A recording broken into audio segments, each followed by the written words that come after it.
Hey, what's up, everybody? BDO44 coming at you in another video. All right, so there's a trade. Not a very major one, but hey, it's something to talk about on the basketball front, so we definitely will report on it. Haywood Highsmith is being traded from the Miami Heat to the Brooklyn Nets, along with a 2032 second-round pick for a 2026 protected second-round pick. Next year's second-round pick.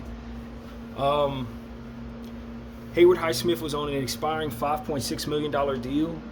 So essentially what I gathered was that the Nets are just going to absorb that, take back a later pick, and send out a protected pick from next year, second rounder.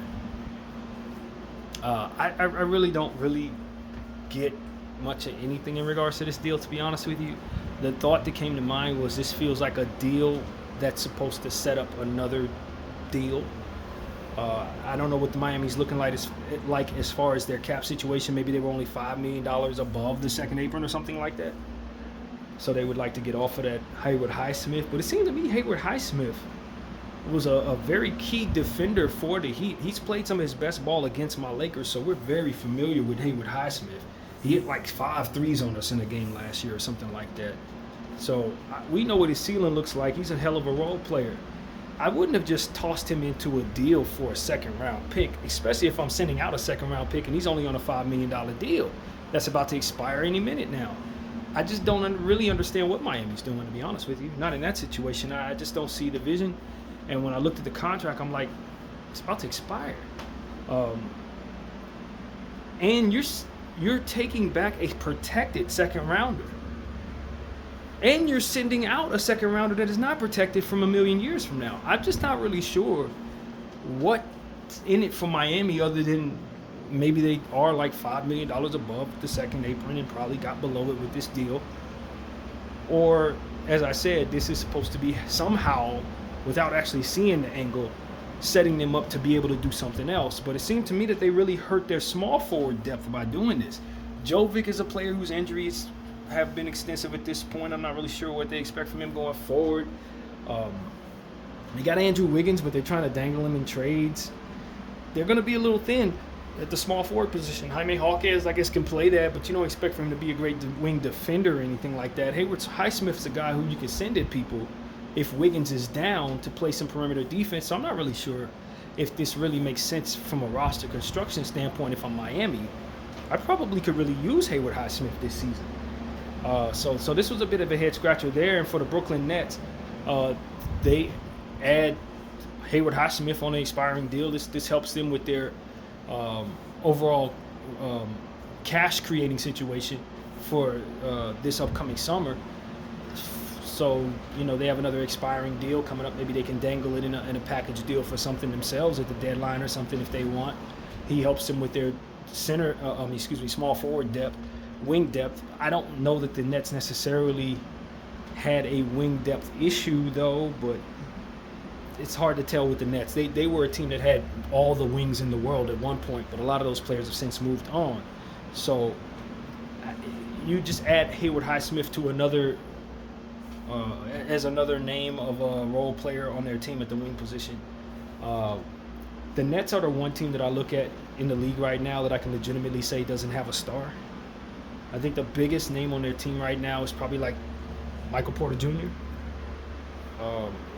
Cam Thomas is another guy that you would say is desirable at this in the league, but not a star, and he's asking for star-like money, so he's likely not going to be there for long. So they are really in a space of obscurity, which is really odd considering that they have so many draft picks that they just drafted. None of them are guys that are expected to be stars. Maybe it would have made some sense for them to trade a few of those draft picks for a higher pick. If they could have got an Ace Bailey or something, could have turned the corner on them in terms of cachet. You got this big market in Brooklyn, New York, but like no stars in sight. They're pretty much the only team in the league that legitimately does not have a guy on their team that anybody would actually recognize as a star. They're the only team that I can think of. All teams have somebody that either is a star or used to be one. So the Nets are in just a very strange place. They drafted all 5 of their first round picks. They didn't take them on anybody that people were overly excited about. They drafted players who kind of do the same things and have severe weaknesses shooting the ball. I don't know. The Nets are just in a very strange spot. And bringing in Haywood Highsmith just brings another player to their situation that's going to be lost in obscurity, if you ask me.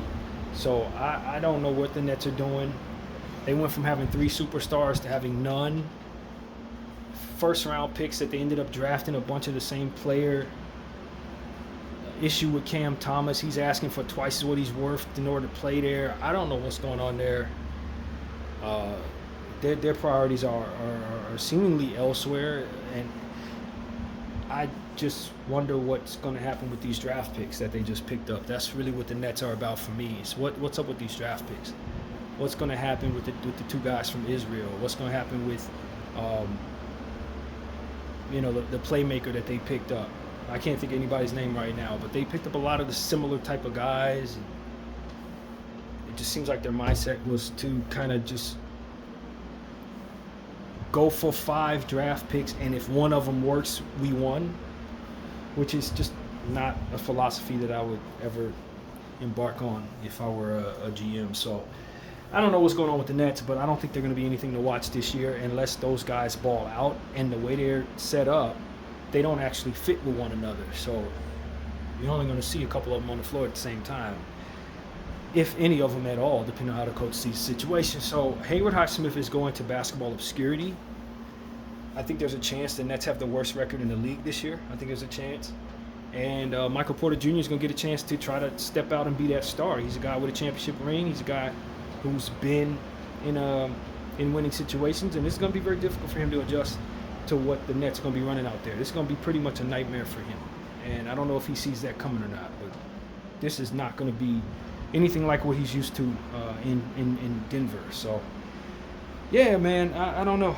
I just look at the situation. I say, Haywood Highsmith, at least you're expiring, bro. You can get some money out of the situation if you resign with this franchise, or you can find yourself in a situation that's best for you. But I think it's hard leaving Miami in general, just the lifestyle and everything. But then to find yourself in a situation like Brooklyn, I don't envy him. I definitely don't. So that's really my take on it. I'm just not really sure what all is going on here. I'd imagine this is more of a math problem than a trade situation.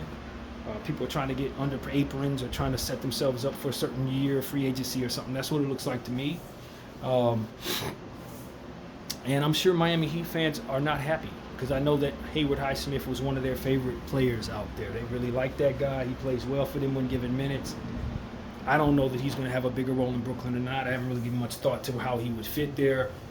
But this overall is a slightly bizarre trade, if you ask me. It's not really clear on what these teams are doing. So I'm going to listen to somebody talk about this trade. Maybe they give me some clarity. It'll probably make sense then. But right now, I'm kind of like, what was the point of this for any of you guys? I don't know what the point of this was. Video 44. I thank you all for watching.